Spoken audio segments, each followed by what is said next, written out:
It's a delight and privilege to catch up with Paula Mukherjee. Paula is the operations manager for the Aloka Vision program, which is managed by Zeiss. Thanks, Paula and Aloka for chatting with us. Thank you for this opportunity, Vinod. And it's nice to always, meet you in person. And today we are meeting virtually. So hi again. Paula, you've been doing some excellent, community work through the Aloka program, the Aloka Vision Screening Program. Could you maybe highlight a little bit in terms of, the program and what you plan on achieving in the medium to long term? Yes. So to start with, I will just give a brief about what the program is. A lot of people confuse it with a CSR program, which is corporate social responsibility.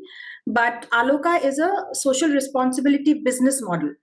So it focuses on 3 A's: awareness, affordability, and accessibility. So we look into creating awareness about eye care and providing access to eye care, as well as providing affordable solutions in terms of spectacle correction to communities which are, I would say, rural mostly, and who do not have access to proper eye care. So, as I said, that it's a social responsibility business model, and we do have programs wherein we also do charity, but overall, it's a social responsibility business model. So that's what we do. Thanks, Paula. And you've been working both through this program as well as in your previous roles with a whole range of community programs, and you'd have probably learned a lot of lessons. And there's a lot of people who might be viewing this particular video who would be keen to hear, some wisdom from you, as they get involved with community programs. So could you share a few insights? Oh, yes. So it's almost been around 10 years now that I am directly or indirectly into community service delivery.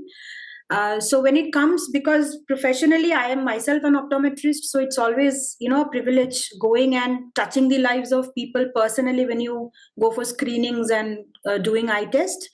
Otherwise, conducting a program also is very important. So in my profile, both I would say in OCI as well as Aloka Vision, it is about finding places which are, unreachable or unreached, and then going and touching the lives of those people. So I'll just give you maybe 1 or 2 examples.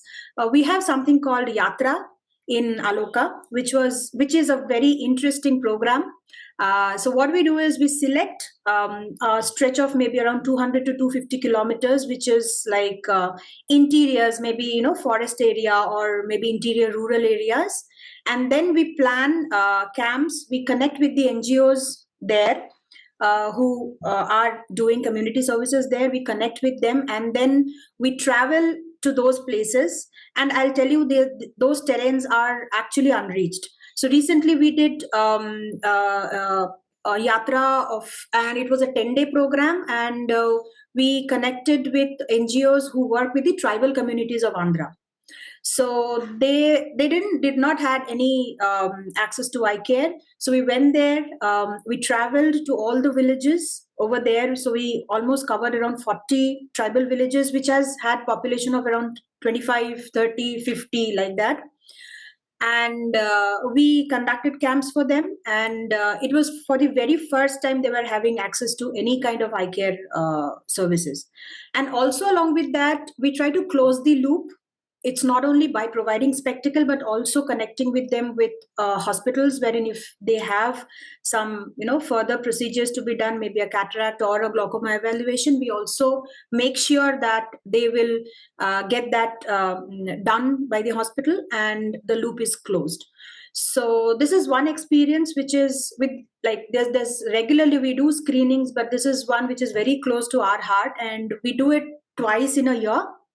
Other than that, I would say that the communities, specific communities which we work on are, old age community, then specifically the school children screening which we do. And again, school children screening, it's not only the screening, we try to do a comprehensive. I think we have already discussed this about, getting a protocol wherein we anyways, we are not allowed to use eye drops, how we can, bypass that and do. So we do that.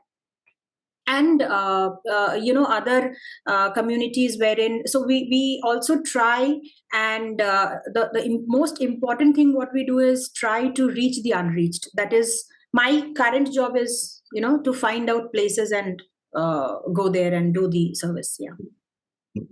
And my very last question, Paula, is so what is the future for the program, and what are your plans?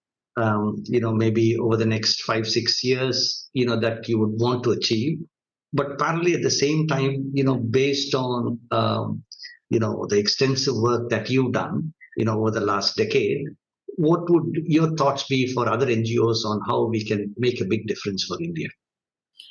Okay, so the first thing what I feel is there is a lot of scope. It's not that because India being so huge, and the deserving population is so huge again, that it's not only that an NGO or group of NGOs will go and work in one particular space. There's a lot of scope for each and every organization who is into public health specifically. And I would say that eye care again is maybe it comes to as in priority basis, it maybe it will be a third or fourth priority. Maybe education, hygiene, all these things are priorities, which are, priorities for the big organizations. Number one, yes, I said the scope is very huge, and we can always work together and reach these areas without kind of overlapping our ways. Sometimes it happens that one specific school has been screened twice by different people. So there again we need to have a parity, and there's a lot of scope. So that is one take which I have kind of got in these 8-10 years, that we can very well go and do service delivery to a lot of places which are untouched. So that is what maybe I'll tell NGOs that try and find out places. There's a lot of place where service delivery is required. Yes. So thank you so much, Paula. Thank you for all your hard work and dedication to make a difference to the lives of the underprivileged, especially when it comes to eye care. And best wishes for the future. Thank you. Thank you for connecting.